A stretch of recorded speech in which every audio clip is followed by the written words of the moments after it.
Hello friends, welcome to బామా corner. నేను మీ భార్గవి. ఈరోజు మన రెసిపీ వచ్చేసి కొమ్ము శనగలతో బూరెలు చేసామండి. సో చాలా బాగుంటుంది. మనకి నార్మల్గా చేసుకున్న శనగపప్పు బూరెల్లానే అనిపిస్తాయండి. సో మీరు కూడా ఒక్కసారి ట్రై చేయండి. చాలా బాగుంటాయి. ఎంతో క్రిస్పీగా అలాగే స్మూత్గా చాలా బాగుంటుందండి. పర్ఫెక్ట్ నేను మెజర్మెంట్స్తో చెప్పాను. మీరు కనుక నాలా ట్రై చేస్తే మీకు కూడా స్మూత్గా క్రిస్పీగా తప్పకుండా వస్తాయండి. మరి ఈ వీడియోలోకి వెళ్ళిపోదామా ఎలా చేశానో.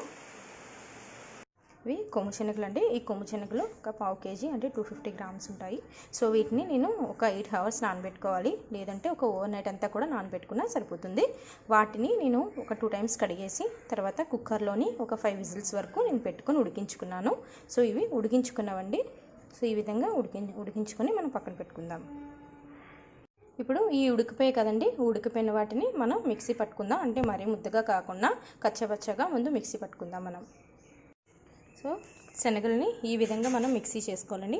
చూసారు కదా, మరి ముద్దలా కాకుండా మనం బరకగా ఈ విధంగా మనం మిక్సీ పట్టుకొని ఉంచుకోవాలి. దీనికోసం మనం పాకం పెట్టుకుందామండి బూరెలకి. సో ఇది నేను పావు కేజీ తీసుకున్నాం కదండి శనగలు. వాటికి కరెక్ట్గా మనం బెల్లం కూడా పావు కేజీ తీసుకుంటున్నాం. ఒకవేళ తక్కువ కావాలనుకున్న వాళ్ళు ఒక 50 గ్రామ్స్ కానీ 40 గ్రామ్స్ కానీ తగ్గించుకోండి, పర్వాలేదు. బెల్లం మురిగే వరకు మనం ఈ విధంగా కొద్దిగా వాటర్ వేసుకొని దాన్ని మరిగించుకుందాం అండి. వస్తే సరిపోతుందండి. వీటిలోకి ఇలా ట్రాన్స్ఫర్ చేసేసుకుందాం.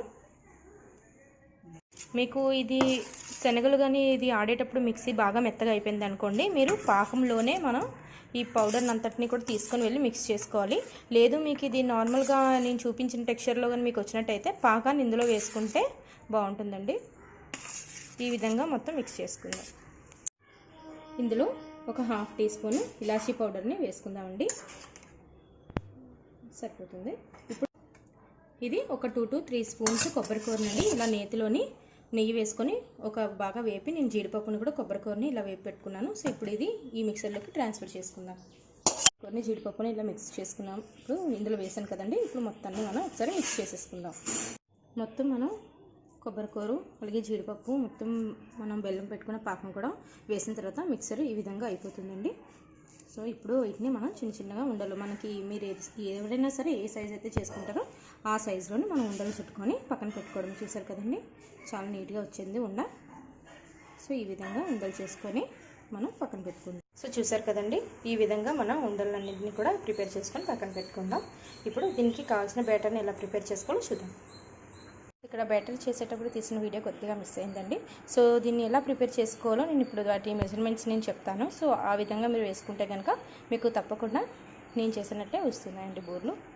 ఇప్పుడు ఈ బ్యాటర్ని ఎలా కలిపాలో చెప్తానండి.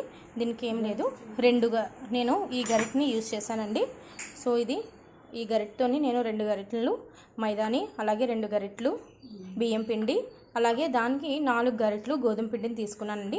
సో మీరు ఎక్కువ బ్యాటర్ చేసుకోవాలన్నా సరే నేను చెప్పిన వాటిని డబల్ చేసుకొని మీరు చేసుకోవాలి. సో నేను ఈ విధంగా కనుక మీరు చేసినట్టయితే చాలా క్రిస్పీగా అలాగని చాలా స్మూత్గా నేను చేసిన విధంగానే వస్తాయి. దీనికి షుగర్ మీరు మీ బ్యాటర్ని కన్సిస్టెన్సీ బట్టి, మీ బ్యాటర్ తీసుకున్న దాన్ని బట్టి, మీ స్వీట్ ఎంత తీసుకుంటారో దాన్ని బట్టి అడ్జస్ట్ చేసుకొని మీరు కావాల్సినంత షుగర్ని ఇందులో యాడ్ చేసుకోండి.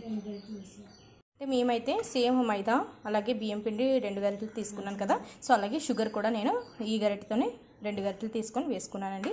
సో మీరు కూడా మీ యొక్క స్వీట్ని బట్టి మీరు వేసుకోండి.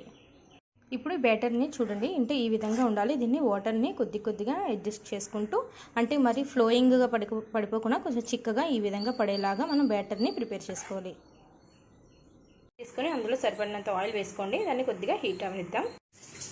ఈ విధంగా మనం అందులోనే యాడ్ చేసుకోవాలండి.